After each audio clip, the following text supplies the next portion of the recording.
One of the most popular questions during my classes is a question about pencil marks.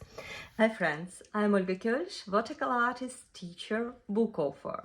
Welcome to my studio. Today I will tell you how to make your delicate flowers look very delicate, because sometimes pencil marks, they add too much of boldness, too much of draft feeling, which you might not like.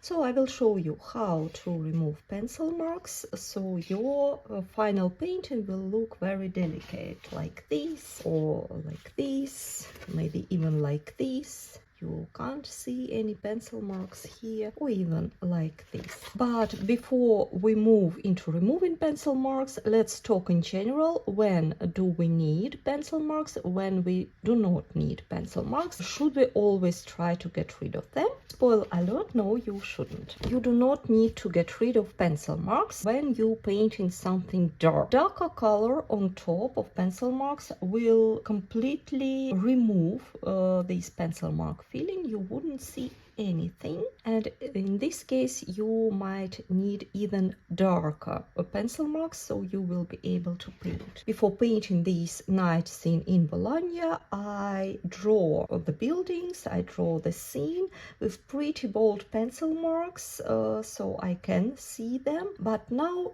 you wouldn't see any of these, because after painting wet and wet, all pencil marks are hidden under the colorful washes. Another approach is just to leave pencil marks as they are. For example, here I was painting again wet and wet. I was painting sunflowers, and I made a drawing in advance.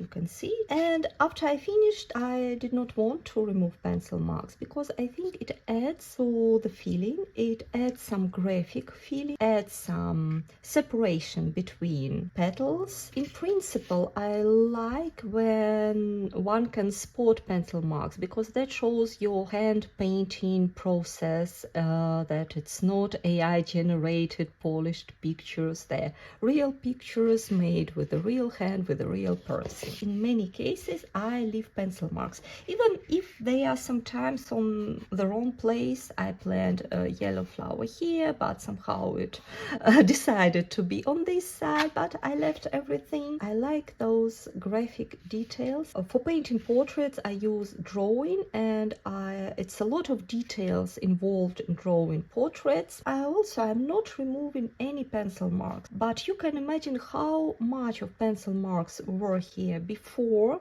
painting.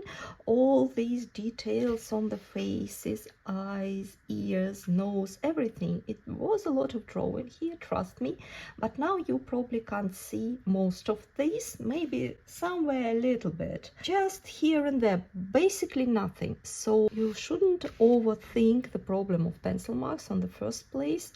What you really need to do is to make confident drawing, which will help you to work with watercolor. And the rule is that the more complicated and the more quick your technique, for example wet and that, the more detailed your drawing should be, because that will help you to stay focused. But sometimes we have a situation when we need our washes, our objects look super delicate, almost vanishing in the paper. And in this case, you have to plan a little bit about pencil marks in advance. So now let's go into that. Well, when you are going to paint something delicate and maybe also a little bit new to yourself, I recommend you to plan your drawing in advance on a piece of office paper, where you can do as many strokes as you like. You can adjust the composition, you can erase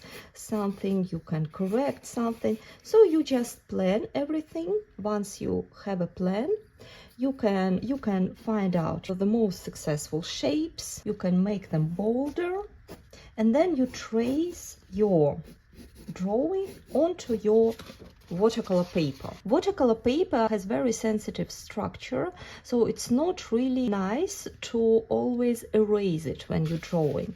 So therefore, if you're making some complex drawing, plan it in advance on a piece of paper, then trace it onto watercolor paper.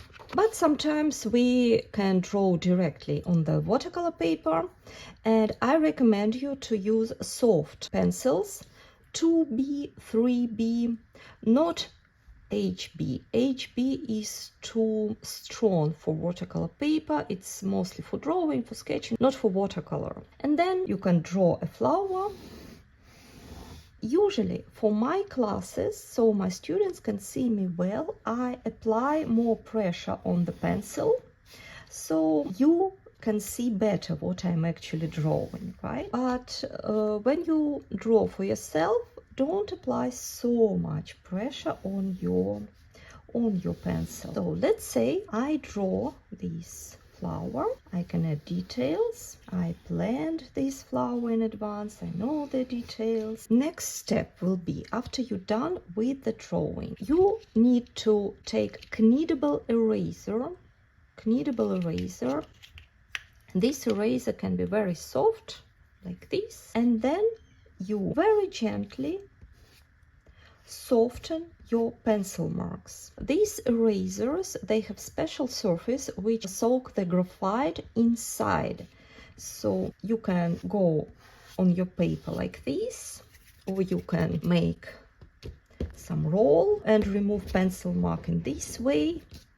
Just find what works better for you, for your paper. Both ways are fine. The purpose is to lighten up the graphite so it would not be smashed when you apply water, and also pre-remove pencil marks. For the educational purposes, I will leave some pencil marks pretty clear and bold.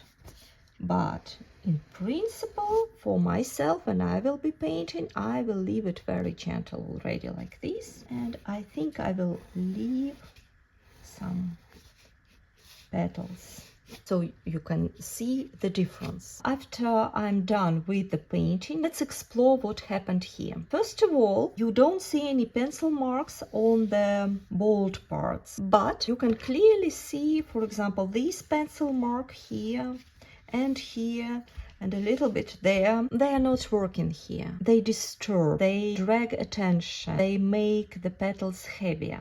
That's why in this situation, and especially when you paint delicate flowers, when you paint with me transparent flowers, when you paint with white background, sometimes it's really necessary to remove pencil marks. For that purpose, you firstly need to make sure your painting is completely dry. You rather wait until the next day. To remove pencil marks from watercolor paper, you need white plastic eraser.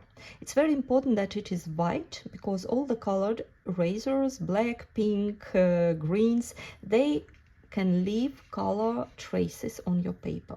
So just white plastic eraser. When your paper is completely dry, you just go with white plastic eraser on the top of your painting and erase. I apply pretty much pressure because right now my painting is finished. I'm not bothering about quality of watercolor paper anymore. What's important that I just would not, create some mess. I apply pressure on the eraser and I remove pencil marks one by another. Sometimes you can't get rid of them completely, but this is already quite a difference with what you've seen before. And you just go like this around all your paper. The magic of those erasers is that they can remove pencil marks even if it is covered with watercolor. On the top, maybe not perfect, not 100%, but that will be enough to return back this delicate transparent feeling. What's important, also make sure that your eraser keeps clean. So if you see a lot of paints gathering here, you can either remove it cleaning on your desk, for example, like this, or on a piece of paper. You just erase your desk and it will remove the colorful layer. I think that was pretty easy. This approach works best on hot press paper on paper without any texture on a smooth surfaces. So now we removed all the pencil marks. Painting remains clean, transparent, without hard edges, and I hope it was helpful. Thank you so much for watching this video. I hope it was helpful. I hope it will make your delicate flowers look even more delicate, and also that you will be more confident with your painting, will be more confident with your drawing. Please let me know in comments what would you like to learn next, and see you soon. Bye bye.